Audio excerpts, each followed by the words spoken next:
नमस्कार बच्चों। बेटा पिछली क्लास में हमने पढ़ा था कि विद्युत चुंबकीय जो तरंगे होती हैं वो होती क्या है। विद्युत चुंबकीय तरंगों के लिए हमने ऊर्जा घनत्व निकाला था, अभिवाह ऊर्जा निकाली थी, उसके अलावा हमने विकिरण दाब या विकिरण प्रतिरोध का मान निकाला था। ठीक है, आज का जो अपना टॉपिक है वो है विद्युत चुंबकीय तरंगों का वर्गीकरण। विद्युत चुंबकीय तरंगों का वर्गीकरण। बेटा देखो, विद्युत चुंबकीय तरंगों का जो वर्गीकरण होता है वो हम किस आधार पर करते हैं। तो बेटा विद्युत चुंबकीय तरंगों के वर्गीकरण को करने के लिए मुख्य आधार होता है, एक तो होता है तरंगदैर्घ्य। किसकी तरंगदैर्घ्य की बात करेंगे? विद्युत चुंबकीय तरंगों की तरंगदैर्घ्य। और दूसरी विद्युत चुंबकीय तरंगों की आवृत्ति की हम बात करेंगे। तो विद्युत चुंबकीय तरंगों की तरंगदैर्घ्य और आवृत्ति के आधार पर हम विद्युत चुंबकीय तरंगों का क्या करते हैं? वर्गीकरण करते हैं। बेटा जब इनका वर्गीकरण किया जाता है तो देखो होता क्या है, इनको तरंगदैर्घ्य और आवृत्ति के आधार पर हम क्या करते हैं? एक रेखा में संयोजित करते हैं। इस रेखा में संयोजित करना ही क्या कहलाता है? इनके एक रेखा चक्र हमें प्राप्त होता है। और जो तरंगदैर्घ्य और आवृत्ति के आधार पर जो हमें रेखा चक्र यहाँ पर प्राप्त होता है बेटा, ये कहलाता है विद्युत चुंबकीय तरंगों का स्पेक्ट्रम। क्या कहलाता है? ये विद्युत चुंबकीय तरंगों का स्पेक्ट्रम। और इस स्पेक्ट्रम के आधार पर या तरंगदैर्घ्य और आवृत्ति के आधार पर विद्युत चुंबकीय तरंगों को 8 भागों में बांटा जाता है। ठीक है, और जो 8 भाग अपने पास होते हैं वो कौन कौन से होते हैं? तो पहला जो भाग होता है वो होता है कॉस्मिक किरणें। कॉस्मिक किरणें या इनको हम बोलते हैं ब्रह्मांड किरणें। कॉस्मिक किरणें बोल दो या क्या बोल दो? ब्रह्मांड किरणें। दूसरा जो इसका भाग होता है अपने पास वो होता है गामा किरणें। गामा किरणों के अलावा जो तीसरा इसका भाग होता है अपने पास वो होता है एक्स किरणें। एक्स किरणों के अलावा जो चौथा मान अपने पास होता है वो होता है पराबैंगनी किरणें। पराबैंगनी किरणों के अलावा 5 नंबर पर अपने पास आती है दृश्य तरंगे। दृश्य तरंगों के बाद 6 नंबर पर अपने पास आती है अवरक्त तरंगे। अवरक्त तरंगे। इसके बाद 7 नंबर पर अपने पास आती है सूक्ष्म तरंगे। और 8 नंबर पर अपने पास आती हैं रेडियो तरंगे। बेटा ये 8 प्रकार की अपने पास तरंगे होती हैं। कौन कौन सी होती हैं? कॉस्मिक किरणें, गामा किरणें, एक्स किरणें, पराबैंगनी किरणें, दृश्य तरंगे, अवरक्त तरंगे, सूक्ष्म तरंगे और रेडियो तरंगे। ये 8 प्रकार की अपनी किरणें कह लो या तरंगे कह लो जो होती है विद्युत चुंबकीय तरंगों के 8 भाग होते हैं। बेटा ये जो हमने लिखे हैं, अगर हम इसकी बात करें तो ये हमने लिखा है, ये जो लगातार क्रम लिखा है हमने 1 से लेकर 8 तक का क्रम है। अगर हम इस क्रम की बात करते हैं तो ये क्रम अपना तरंगदैर्घ्य के आधार पर बढ़ता हुआ क्रम के आधार पर बढ़ता हुआ क्रम। मतलब कॉस्मिक किरणों की तरंगदैर्घ्य बेटा सबसे कम होती है, गामा की उससे ज्यादा होती है और लास्ट वाले की रेडियो तरंगों की सबसे ज्यादा होती है। ठीक है, अगर दूसरी बात करें तो दूसरा जो अपना होगा वो क्या होगा? आवृत्ति की बात करते हैं। तो आवृत्ति के आधार पर जो हमने लिखा है वो है आवृत्ति के आधार पर घटता हुआ क्रम है विद्युत चुंबकीय तरंगों का। मतलब आवृत्ति के आधार पर तो घटता हुआ क्रम है और तरंगदैर्घ्य के आधार पर कैसा क्रम है? बढ़ता हुआ क्रम। बेटा अब हम इन सभी तरंगों के बारे में पढ़ेंगे। तो मेन तो देखो इन तरंगों में हम क्या पढ़ेंगे कि इनकी आवृत्ति कितनी होती है, उसके बाद हम पढ़ेंगे कि ये प्राप्त कैसे होती है और इनकी तरंगदैर्घ्य कितनी होती है। मेन 3 चीजें पढ़ेंगे। तो सबसे पहले हम बात करते हैं, पहली जो अपने पास आएगी वो कौन सी होगी? तो शुरुआत करते हैं हम तरंगदैर्घ्य के आधार पर बढ़ता हुआ क्रम या आवृत्ति के आधार पर घटता हुआ क्रम। तो क्या होगा? जो नंबर 1 पर अपने पास होती है बेटा वो कौन सी होती है? कॉस्मिक किरणें, या क्या बोलते हैं इनको? ब्रह्मांड किरणें। ठीक, अब होती क्या है कॉस्मिक किरणें या ब्रह्मांड किरणें? तो बेटा ऐसी किरणें जो बाह्य अंतरिक्ष से, मतलब पृथ्वी के अलावा जो अंतरिक्ष बच गया उस अंतरिक्ष से पृथ्वी पर जो किरणें आती हैं वो सारी की सारी कौन सी होती हैं? कॉस्मिक किरणें होती हैं या ब्रह्मांड किरणें होती हैं। ठीक है, अगर हम बात करते हैं आवृत्ति की बात करते हैं, 2 ही चीजें पढ़ेंगे। मैंने आपको बताया था, एक तो पढ़ेंगे आवृत्ति और दूसरी पढ़ेंगे तरंगदैर्घ्य। और तीसरा जो हमने पढ़ना था कि प्राप्त कैसे होती है, इनका स्रोत क्या होता है। तो स्रोत क्या है कि भाई अंतरिक्ष से, यानी कि पृथ्वी के अलावा जो बच गया सारा का सारा ब्रह्मांड या अंतरिक्ष, उससे पृथ्वी पर जो किरणें प्राप्त होती हैं वो सारी की सारी कौन सी कहलाती हैं, कॉस्मिक किरणें या ब्रह्मांड किरणें कहलाती हैं। अगर बेटा आवृत्ति की बात करता हूं तो इसकी जो आवृत्ति होती है वो होती है 10⁻25 हर्ट्ज से 10⁻22 हर्ट्ज तक, मतलब यहां से लेकर यहां तक इसकी क्या होती है, आवृत्ति होती है। ठीक है। अगर आवृत्ति के बाद हम बात करते हैं तरंग दैर्घ्य की, तो तरंग दैर्घ्य बेटा इसकी सबसे कम होती है और वो कितनी होती है, 10⁻⁷ एंगस्ट्रॉम से 10⁻⁴ एंगस्ट्रॉम तक होती है। कहां से कहां तक है, 10⁻⁷ एंगस्ट्रॉम से 10⁻⁴ एंगस्ट्रॉम तक, मतलब कॉस्मिक किरणों की आवृत्ति सबसे ज्यादा होती है और इन किरणों की तरंग दैर्घ्य कैसी होती है, सबसे कम होती है। अब हम बात करते हैं जो अपने पास अगली किरण आएगी, अगली बेटा अपने पास कौन सी आएगी, तो अगली किरणों की हम बात करते हैं। नंबर 2 पर जो अपने पास आती है वो कौन सी होती है, वो होती है गामा किरणें। गामा किरणें जो होती हैं अपने पास बेटा, ये नाभिकीय विखंडन अभिक्रिया से प्राप्त होती है। मतलब कौन सी अभिक्रिया होगी, जब भी नाभिकीय विखंडन अभिक्रिया होती है वहां से गामा किरणें उत्सर्जित होती हैं। क्यों, क्योंकि नाभिकीय विखंडन अभिक्रिया में बेटा जो नाभिक हमें प्राप्त होते हैं वो उत्तेजित अवस्था में होते हैं, और उत्तेजित अवस्था में जो भी नाभिक होता है वो हमेशा अस्थायी होता है। इन अस्थायी नाभिकों को स्थायी नाभिकों में परिवर्तित करने के लिए जिस अभिक्रिया, मतलब वो क्या करते हैं, गामा किरणों को उत्सर्जित करते हैं। अगर मैं बात करता हूं गामा किरणों की आवृत्ति बेटा न्यू बराबर कितनी होती है, तो ये होती है 10⁻22 हर्ट्ज से 10⁻18 हर्ट्ज तक इसकी क्या होती है, आवृत्ति। और अगर मैं बात करता हूं इसकी तरंग दैर्घ्य की, तो जो इसकी तरंग दैर्घ्य होती है बेटा वो होती है 10⁻⁴ एंगस्ट्रॉम से 10⁻⁻1 एंगस्ट्रॉम तक इसकी क्या होती है, तरंग दैर्घ्य होती है। अब बात करते हैं जो अपने पास अगली है नंबर 3। नंबर 3 पर कौन सी किरणें आती है बेटा, एक्स किरणें। जब हम एक्स किरणों की बात करते हैं तो एक्स किरणों के लिए होगा क्या, ये देखो, जो अपने पास बेटा एक्स किरणें होती हैं, तो जो एक्स किरणें होगी वो जब भी कोई इलेक्ट्रॉन है अपने पास, भारी नाभिक के लिए बात करते हैं कि भारी नाभिक का मतलब क्या होता है, जिसका द्रव्यमान या द्रव्यमान संख्या बहुत अधिक होती है। तो जब भी किसी भारी नाभिक की हम बात करते हैं और इन भारी नाभिक के अंदर जब कोई इलेक्ट्रॉन उच्च ऊर्जा स्तर से, मतलब बड़े वाले ऊर्जा स्तर से कहां पर आता है, निम्न ऊर्जा स्तर में आता है या संक्रमण करता है, तो यहां से हमेशा कौन सी किरणें उत्सर्जित होती हैं, एक्स किरणें उत्सर्जित होती है। मतलब किसी भारी नाभिक में जब इलेक्ट्रॉन उच्च ऊर्जा स्तर से निम्न ऊर्जा स्तर में जाएगा, मतलब ऊपर से नीचे की तरफ आएगा, तो हमेशा ऊर्जा उत्सर्जित करता है। और जो बेटा ये जो यहाँ पर ऊर्जा उत्सर्जित होती है ये किसके रूप में होती है, एक्स किरणों के रूप में होती है। अगर हम बात करते हैं एक्स किरणों की आवृत्ति की बात करते हैं तो बेटा एक्स किरणों की जो आवृत्ति होती है वो होती है 10⁻19 हर्ट्ज से 10⁻17 हर्ट्ज तक इसकी आवृत्ति होती है। इसके अलावा अगर जो इसकी तरंग दैर्घ्य है वो कहां से कहां तक होती है बेटा, तो एक्स किरणों की जो तरंग दैर्घ्य होती है वो होती है 0.1 एंगस्ट्रॉम से 10 एंगस्ट्रॉम तक होती है। मतलब कहां से कहां तक होती है, 0.1 एंगस्ट्रॉम से 10 एंगस्ट्रॉम तक होती है। बेटा एक्स किरणों का जो उपयोग की अगर हम बात करते हैं तो एक्स किरणों का मुख्य तो उपयोग एक्सरे में किया जाता है। एक्सरे में जो किरणें होती हैं वो कौन सी होती है, हमेशा एक्स किरणें होती है। अब बात करते हैं नंबर 4 पर कौन सा आएगा अपने पास बेटा, पराबैंगनी किरणें। नंबर 4 पर क्या होगा, पराबैंगनी किरणें। अब देखो पराबैंगनी किरणें होती क्या है, ऐसी किरणें जो सूर्य से प्राप्त होती है। देखो सूर्य हमेशा हमें कौन सी किरणें देता है, पराबैंगनी किरणें देता है। लेकिन हमने क्या कहा कि ब्रह्मांड से कोई भी किरण आई उसको हमने किसके रूप में दे दिया, कॉस्मिक किरण या ब्रह्मांड किरण। लेकिन सूर्य की अगर हम बात करते हैं तो सूर्य हमेशा कैसी किरणों को उत्सर्जित करता है बेटा, सूर्य हमेशा पराबैंगनी किरणों को उत्सर्जित करता है।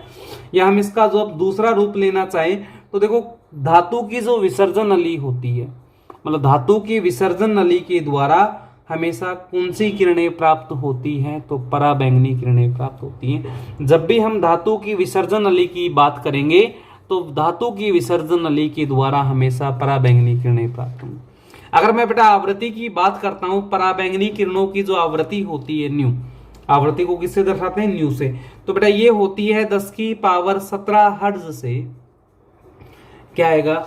10 की पावर 17 हर्ट्ज से इसका जो मान होता है वो तो 10 की पावर 14 हर्ट्ज तक होता है। मतलब इनकी आवृत्ति बेटा फिक्स नहीं होती, लेकिन एक परास होती है, इसकी रेंज होती है, एक फिक्स सीमा होती है, इस परास के अंदर इनकी क्या होती है? आवृत्ति। देखो अगर हम आवृत्ति देखें पहले से लेकर अब तक, देखो 10 की पावर 25 से 22, 22 से 18, 19 से 17, 17 से 14 हो गए। मतलब आवृत्ति लगातार इनकी क्या हो रही है? घटती आ रही है। ठीक है, तो आवृत्ति के अनुसार जो हम क्रम पढ़ रहे हैं वो कौन सा क्रम है? विद्युत चुंबकीय तरंगों का घटता हुआ क्रम है। अगर मैं बात करता हूं, देखो तरंग दैर्घ्य 10 की पावर -7 से -4, -4 से -1, फिर आ गए प्लस में मान आ गया। मतलब इनकी जो तरंग दैर्घ्य है वो लगातार कैसी होती जा रही है बेटा? बढ़ती जा रही है। इसका मतलब हम तरंग दैर्घ्य के आधार पर विद्युत चुंबकीय तरंगों का कौन सा प्रयोग पढ़ रहे हैं? बढ़ता हुआ क्रम पढ़ रहे हैं। ठीक है, अब बात करते हैं इसकी तरंग दैर्घ्य की। तो बेटा जो पराबैंगनी तरंगे होती है, इनकी जो तरंग दैर्घ्य होती है वो होती है 10 एंगस्ट्रोम से 3800 एंगस्ट्रोम तक होती है। कहां से कहां तक होती है बेटा? 10 एंगस्ट्रोम से 3800 एंगस्ट्रोम तक तरंग दैर्घ्य होती है किसकी? पराबैंगनी किरणों की। 4 हो गई। अब बात करते हैं नंबर 5 की। नंबर 5 पर अपने पास कौन सी तरंगे हैं? दृश्य तरंगे। बेटा जैसे इनके नाम से पता चल रहा है कि ऐसी तरंगे जिनको हम देख सकते हैं, वो सारे की सारी कौन सी तरंगे हो गई? दृश्य तरंगे हो गई। कि वे संपूर्ण तरंगे जिनको हम खुली आंखों से देख सकते हैं वो सारी की सारी दृश्य तरंगे कहलाती हैं। अगर बेटा दृश्य तरंगों के लिए हम बात करें तो दृश्य तरंगों की जो आवृत्ति होती है, आवृत्ति का मतलब न्यू, वो बेटा कहां से कहां तक होती है? तो इसकी आवृत्ति 10 की पावर 15 हर्ट्ज से 10 की पावर 14 हर्ट्ज तक होती है। मतलब इसी के बीच में होती है जैसा पराबैंगनी किरणों में था। क्यों? क्योंकि बेटा सूर्य के प्रकाश को हम देख सकते हैं, महसूस करते हैं ना सूर्य के प्रकाश को। सूर्य से जो किरणें आती है हमें लगभग हल्की हल्की दिखाई देती है, तो वो भी एक तरह से कौन सी होगी? दृश्य तरंगियों में आ गई। तो इसलिए आवृत्ति इनकी लगभग कैसी होती है? समान होती है। किसके? पराबैंगनी किरणों की। अगर हम बात करते हैं इसकी तरंग दैर्घ्य की, मतलब लैम्बडा, बेटा जो इसकी तरंग दैर्घ्य अपने पास होगी वो क्या होगी? तो दृश्य तरंगों की जो तरंग दैर्घ्य होती है बेटा वो 3800 एंगस्ट्रोम से चलती है। कहां से चलती है? 3800 एंगस्ट्रोम से। और कहां तक जाती है? अपने पास ही जाती है 7800 एंगस्ट्रोम तक जाती है। मतलब दृश्य प्रकाश की जो तरंग दैर्घ्य होती है वो 3800 एंगस्ट्रोम से 7800 एंगस्ट्रोम तक होती हो गया। अगर हम बात करते हैं इसके जस्ट बाद, तो बेटा हमने 5 तरंगे पढ़ ली, दृश्य तरंगे तक आ गए। इसके बाद नंबर 6 पर अपने पास कौन सा मान आएगा? तो नंबर 6 देखो बेटा कौन सा होगा? नंबर 6 पर होती है अपने पास अवरक्त तरंगे। कौन सी तरंगों की बात कर रहे हैं हम? अवरक्त तरंगों की बात कर रहे हैं। अब आते हैं अवरक्त तरंगों पर। तो बेटा जो अवरक्त तरंगे होती हैं वो तप्त वस्तुओं से प्राप्त होती है। तप्त वस्तुओं का मतलब क्या होगा? कहां से प्राप्त हो रही है? ये हो रही है तप्त वस्तुओं से। तप्त वस्तुओं का मतलब ऐसी वस्तुएं जिनका ताप अधिक होता है। मतलब जिन वस्तुओं का ताप आपका अधिक होगा वे वस्तुएं कौन सी वस्तुएं होंगी? तो वे सारी की सारी तप्त वस्तुएं कहलाती है जिनका ताप कैसा होता है? अधिक होता है। और इन तप्त वस्तुओं से हमेशा कौन सी तरंगे प्राप्त होती हैं? तो बेटा इनसे हमेशा अवरक्त तरंगे प्राप्त होती हैं। अगर हम बात करें अवरक्त तरंगों की आवृत्ति की, तो अवरक्त तरंगों की जो आवृत्ति होती है वो 10 की पावर 14 हर्ट्ज से, कहां से शुरुआत होगी? 10 की पावर 14 हर्ट्ज से 10 की पावर 11 हर्ट्ज तक होती है। मतलब इनकी आवृत्ति कहां से कहां तक आ गई? 10 की पावर 14 हर्ट्ज से 10 की पावर 11 हर्ट्ज तक। अगर मैं बेटा बात करता हूं इसकी तरंग दैर्घ्य की, तो जिसकी तरंग दैर्घ्य होती है वो होती है 10 की पावर -7 मीटर से 10 की पावर -3 मीटर तक होती है। कहां तक होती है? 10 की पावर -7 मीटर से 10 की पावर -3। अपने ऊपर तक यहां तक के देखो 5 तक के जो मान थे अपने वो थे एंगस्ट्रोम में। और एंगस्ट्रोम में होता क्या है? जो एक एंगस्ट्रोम होता है वो किसके बराबर होता है? 10 की पावर -10 मीटर के बराबर होता है। मतलब पहले इनका मान कॉस्मिक तरंगों के लिए इसका मान सबसे कम था, गामा के लिए थोड़ा ज्यादा हुआ तरंग दैर्घ्य का मान, उसके बाद एक्स के लिए उससे ज्यादा हुआ, उसके बाद आई पराबैंगनी उसके लिए और भी ज्यादा हुआ, फिर दृश्य तो उसका और ज्यादा, मतलब ये सारे मान तो एंगस्ट्रॉम में थे लेकिन बढ़ रहे थे। अब बेटा मान किस में आने लगे, मीटर में, मतलब और भी ज्यादा मान हो गए। ठीक है, अगली जो अपने पास होती है नंबर 7 की अगर मैं बात करता हूं तो नंबर 7 पर कौन सी आएगी, देखो सूक्ष्म तरंगे। तो बेटा नंबर 7 पर जो अपनी तरंगे होती है वो होती है सूक्ष्म तरंगे। बेटा सूक्ष्म तरंगे जो होती हैं ये प्रयोगशाला से प्राप्त होती है। हमेशा कहां से प्राप्त करते हैं सूक्ष्म तरंगों को, हम प्रयोगशाला से प्राप्त करते हैं। और प्रयोगशाला से जो तरंगे प्राप्त हुई वो कौन सी हो गई अपने पास, सूक्ष्म तरंगे हो गई। अब बात करते हैं सूक्ष्म तरंगों की आवृत्ति की। तो देखो आवृत्ति का घटता हुआ क्रम चल रहा है, मतलब लगातार आवृत्ति का मान कम हो रहा है, तो इसके लिए भी आवृत्ति का मान कैसा होगा, कम होगा। और जब इसके लिए आवृत्ति का मान कम हो तो बेटा इसकी जो आवृत्ति होती है वो होती है 10 की पावर 12 हर्ट्ज से 10 की पावर 9 हर्ट्ज तक होती है। कहां से कहां तक होती है इसकी आवृत्ति, 10 की पावर 12 हर्ट्ज से 10 की पावर 9 हर्ट्ज तक, मतलब मिनिमम जो मान होगा 10 की पावर 9 हर्ट्ज का होगा। अगर मैं बात करता हूं बेटा इसकी तरंग दैर्घ्य यानी कि लैम्बडा, तो देखो इसकी जो तरंग दैर्घ्य लैम्बडा होगी अपने पास, क्योंकि तरंग दैर्घ्य को हम किससे प्रदर्शित करते हैं, लैम्बडा से। तो लैम्बडा का जो मान आएगा वो होगा 10 की पावर -3 मीटर से स्टार्ट होती है बेटा, और कहां तक जाती है, ये जाती है 0.3 मीटर तक। मतलब 10 की पावर -3 मीटर से ये तरंगे स्टार्ट होकर कहां तक जाती है, 0.3 मीटर तक जाती है। ये होती है कौन सी तरंगे, सूक्ष्म तरंगे। तो हमने देखो 8 थी, 8 में 7 पढ़ ली, कौन कौन सी पढ़ ली हमने कौसमिक किरणें पढ़ ली, या ब्रह्मांड तरंगे जो कहाँ से प्राप्त होती थी बेटा, अन्य अंतरिक्ष के अन्य भाग से या बाह्य अंतरिक्ष से, कहाँ पर आती थी, पृथ्वी पर। दूसरी थी अपने पास गामा किरणें। गामा किरणें कहाँ से प्राप्त हुई थी हमें, नाभिकीय विखंडन अभिक्रिया से प्राप्त हुई थी। मतलब जब भी नाभिकीय विखंडन अभिक्रिया होती है तो कौन सी किरणें प्राप्त होती थी अपने पास, गामा किरणें प्राप्त होती थी। उसके बाद हमने पढ़ी एक्स किरणें। एक्स किरणों में होता क्या था कि भारी नाभिक, भारी नाभिक का मतलब क्या था कि जिसकी द्रव्यमान संख्या अधिक होती है, वो अधिक द्रव्यमान संख्या वाले नाभिक में जब इलेक्ट्रॉन उच्च ऊर्जा स्तर से कहां पर आते हैं, निम्न ऊर्जा स्तर में आते हैं, तो जो हमें तरंगे प्राप्त होती हैं वो कौन सी प्राप्त होती है बेटा, एक्स किरणें प्राप्त होती हैं। इसके बाद था पराबैंगनी किरणें। मुख्यतः तो देखो पराबैंगनी किरणें सूर्य से प्राप्त होती है, मतलब सूर्य का जो प्रकाश होता है उसकी जो विकिरणें होती हैं, या कह दो सूर्य जो विकिरण उत्सर्जित करता है वो कौन सी होती है, पराबैंगनी विकिरणें होती है।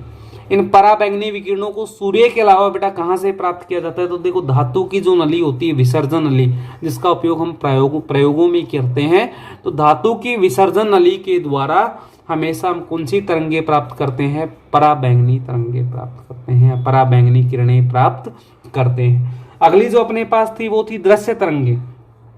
तो देखो दृश्य तरंगों होती क्या है, देखो सबको पता है बेटा, दृश्य का मतलब होता है देखना, ठीक है। तो ऐसी तरंगे जिनको देखा जा सकता है, वो भी खुली आंखों से, मतलब जिनको देखने के लिए हमें माइक्रोस्कोप की आवश्यकता नहीं पड़ती या विभिन्न प्रकार के किसी उपकरण की आवश्यकता नहीं पड़ती, वो सारी की सारी तरंगे कौन सी तरंगे कहलाती हैं, दृश्य तरंगे कहलाती हैं। इसके बाद आती है अवरक्त तरंगे। बेटा गर्म जो भी वस्तुएं होती हैं, गर्म वस्तुओं का मतलब जिनका तापमान अधिक होता है, ऐसी वस्तुओं से जो तरंगे हमें प्राप्त होती हैं वो कौन सी कहलाती हैं, तो ऐसी वस्तुओं से जो तरंगे हमें प्राप्त होती हैं वो अवरक्त तरंगे होती हैं। इसके बाद अगली थी अपनी सूक्ष्म तरंगे। सूक्ष्म तरंगों में क्या था कि ऐसी तरंगे जिनको प्रयोगशाला से प्राप्त करते हैं, मतलब सूक्ष्म तरंगे हमेशा कहां से प्राप्त होती है, प्रयोगशाला से प्राप्त होती है। तो कौन सी तरंग हो गई, सूक्ष्म तरंगे। बेटा अगली जो अपने पास होती है वो होती है रेडियो तरंगे। नंबर 8 पर अपने पास कौन सी आती है, रेडियो तरंगे। अब देखो रेडियो तरंगे होती क्या है, ऐसी तरंगे जो विद्युत दोलित्र से प्राप्त होती है। कहां से प्राप्त होती है, विद्युत दोलित्र से। अब बेटा विद्युत दोलित्र को समझने से पहले हमें दोलित्र का पता होना चाहिए, दोलित्र होता क्या है। तो देखो अगर दोलित्र की बात करें, कोई भी वस्तु है, मान लो कोई वस्तु, ये उसकी मध्य अवस्था हो गई, इस मध्य अवस्था के आसपास जो वस्तु गति करती है, मतलब मध्य अवस्था के आसपास जब किसी वस्तु की गति होती है, इस प्रकार से गति होती है, तो ये कौन सी गति कहलाती है बेटा, दोलनी गति कहलाती है। और जब भी कोई वस्तु दोलनी गति करती है तो दोलनी गति करने वाली वस्तु क्या कहलाती है, दोलित्र कहलाती है। मतलब वह वस्तु जो दोलनी गति करती है क्या कहलाती है, दोलित्र। अगर मान लो दोलनी गति के लिए हम विद्युत धारा का उपयोग करते हैं, विद्युत के कोई उपकरण का उपयोग करते हैं तो वो कौन सा दोलित्र होगा, विद्युत दोलित्र होगा एक तरह से। ठीक है बेटा, अगर विद्युत दोलित्र जो रेडियो तरंगे होती है वो हमेशा कहाँ से प्राप्त होती है, विद्युत दोलित्र से प्राप्त होती है। अगर हम बात करते हैं इनकी आवृत्ति की तो बेटा रेडियो तरंगों की जो आवृत्ति होती है न्यू, वो अपने पास होती है 10⁹ हर्ट्ज से कुछ किलो हर्ट्ज तक। किलो हर्ट्ज का मतलब क्या तक आता आएगा बेटा, 10⁻³ हर्ट्ज तक होती है। मतलब 10⁻⁹ हर्ट्ज से इनका मान कहां तक आएगा, 10⁻³ हर्ट्ज तक का मान होता है किसका, रेडियो तरंगों की आवृत्ति का।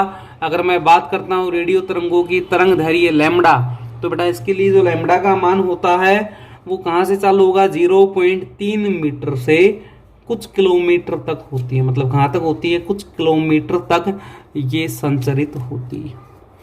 मतलब मिनिमम तो कहां तक होगी, 0.3 मीटर, इससे कहां तक जा सकती है, कई किलोमीटर तक आप इसको संचरित कर सकते हो। और बेटा रेडियो तरंगे जो होती हैं उनका अगर हम उपयोग की बात करते हैं तो रेडियो तरंगों का जो उपयोग किया जाता है वो दूर संचार में किया जाता है। बेटा इस वर्गीकरण के पश्चात अपने पास एक टॉपिक बचता है इस पाठ का, इस चैप्टर का, और वो होता है परिक्षेपक माध्यम में विद्युत चुंबकीय तरंगों का संचरण। कौन से माध्यम की बात करें हम, परिक्षेपक माध्यम। तो बेटा मैं आपको बताता हूं, देखो परिक्षेपक माध्यम होता क्या, ऐसा माध्यम जिसके लिए विद्युत चुंबकीय तरंगों का जो अपवर्तनांक है बेटा वो तरंग दैर्घ्य पर निर्भर नहीं करता। मतलब अपवर्तनांक को हम किससे लिखते हैं, एन से, और ये डिपेंड नहीं करता किस पर, लैम्बडा पर निर्भर नहीं करता। तो ऐसा माध्यम जिसके लिए विद्युत चुंबकीय तरंगों का अपवर्तनांक तरंग दैर्घ्य पर निर्भर नहीं करता और इसके साथ आवृत्ति पर भी निर्भर नहीं करता, तो वो कौन सा माध्यम कहलाएगा, परिक्षेपक माध्यम कहलाता है। बेटा परिक्षेपक माध्यम में जो गति होती है विद्युत चुंबकीय तरंगों की वो दोलनी गति होती है, और इसमें जो उपयोग आता है वो प्रणोदित दोलक का उपयोग आता है। ये हम पढ़ेंगे नेक्स्ट क्लास में। बेटा ये जो अपना एक टॉपिक और बचा हुआ है परिक्षेपक माध्यम में विद्युत चुंबकीय तरंगों का संचरण, उसके बाद अपनी यूनिट खत्म हो जाएगी और हम अगली यूनिट चालू करेंगे, यूनिट नंबर 3, जो क्या है, ध्रुवण है। ठीक है बेटा, थैंक यू।